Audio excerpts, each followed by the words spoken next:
Hello guys, magandang hapon.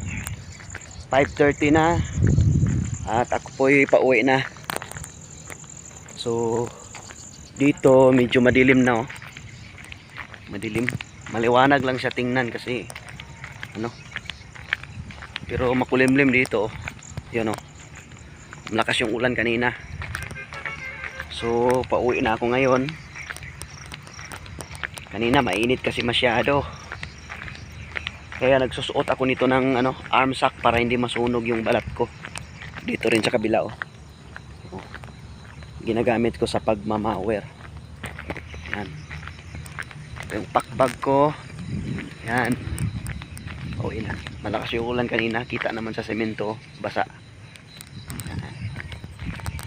It's 5 o'clock. 5:30 na yata. 5:30.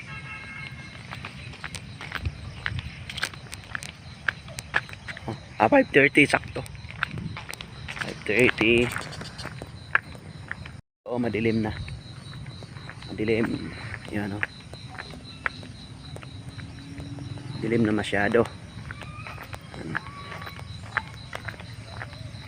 So, pauwi na ako.